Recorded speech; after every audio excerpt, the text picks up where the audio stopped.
Biz de vali yardımcısı olarak geldiğimiz günden beri diğer hem belediyelerle hem diğer ilçelerdeki yapılan işleri değerlendiriyoruz, görüyoruz. Kendilerini tebrik ediyorum. Bugünkü parkın da hem mahallemize hem Tuşba'mıza hem de Van'ımıza hayırlı olmasını diliyorum. Tabii zorlu bir süreç, önemli bir süreç yaşadı ülkemiz. Bu süreçte de belediyecilik anlayışı, özellikle sosyal belediyecilik anlayışını ülkemize belki İstanbul Büyükşehir Belediyesi ile gösteren Sayın Cumhurbaşkanımızın sosyal belediyecilik yansımalarından biri, özellikle çocuklarımıza, gençlerimize ve bayanlara yönelik olan projeler çok önem arz ediyor.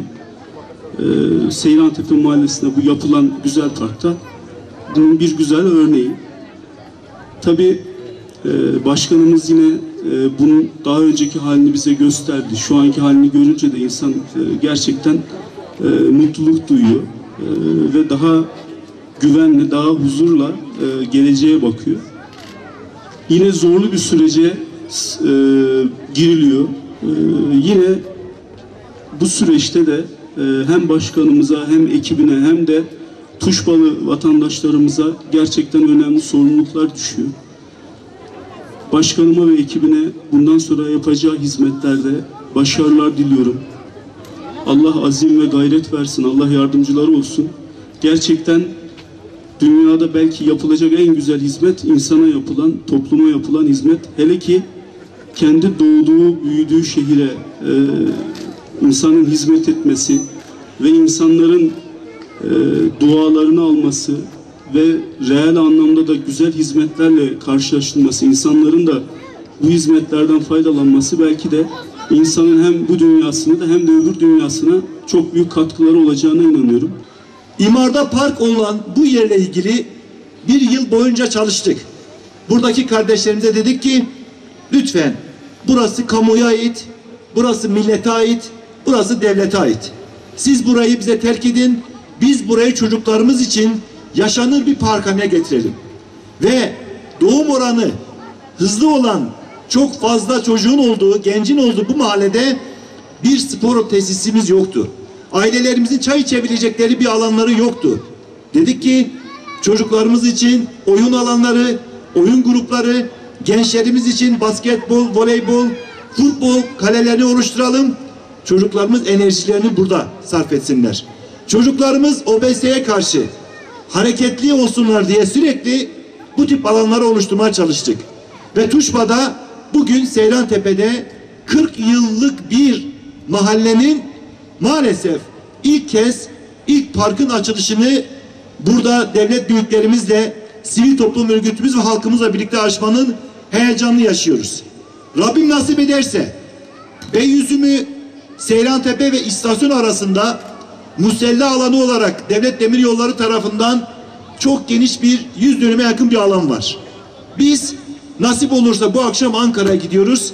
Yarın Devlet Demiryolları Genel Müdürümüzle de görüşerek bu alanın talebini resmi yapmıştık.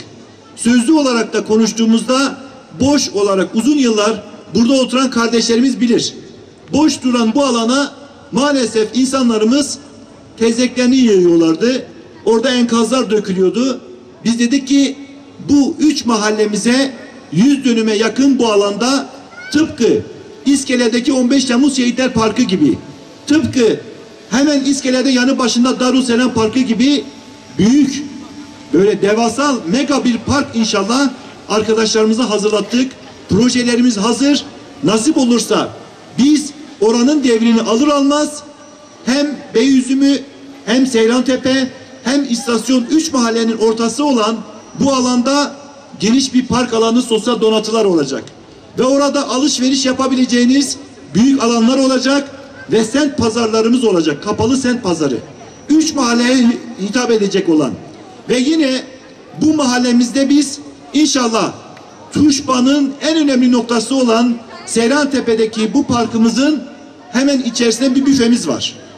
Türkiye'nin en ucuz ekmeğini, 60 kuruşta verdiğimiz ekmeği inşallah bundan sonra Seyrantepe parkımızdaki büfede veriyoruz.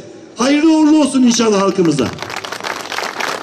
Yine burada çok kıymetli, halkımızın en çok bize talep ettiği aile sağlık merkezi. İl Sağlık Müdürümüzle görüştük. Bir sağlık ocağı diye bilinen aile sağlık merkezinin yapımı için biz bir yer ayırdık. Nasip olursa bunu da bu süreçte İl Sağlık Müdürlüğümüzde Sağlık Bakanlığımıza takip ederek mahallemizin en acil ihtiyacı olan sağlık ocağının, aile sağlık merkezinin kurulması için elimize gelen çabayı gece gündüz demeden sarf ediyoruz. Yeri verdik, yatırım programı alması takip edeceğiz inşallah. Yine milli eğitime çok kıymet veriyoruz.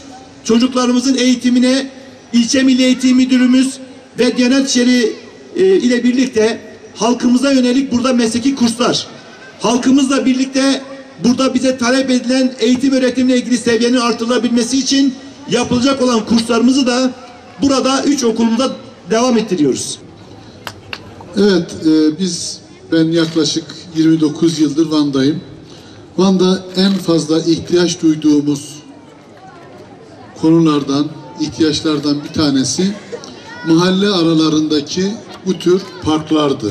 Gerçekten yoktu, ciddi ihtiyaçtı. Dolayısıyla artık son dönemlerde bizim de yoğun olduğumuz için bu açılışlara katılamıyoruz ama Allah'a şükür hemen hemen gün geçmiyor ki bir yerde açılış yapılmasın. Bundan dolayı Sayın Başkanımıza ben öncelikle teşekkür ediyorum. Sayın Başkanımız benim aynı zamanda aynı bölümde uzun süre çalıştığımız arkadaşımız, mesai arkadaşım. Dolayısıyla kendileri bu tür büyük projelere imza attılar, atmaya devam ediyorlar. Tabii bu park, bu mahalle için ne anlama geldiğini özellikle Seyrantepe'de oturan kardeşlerimiz bilirler.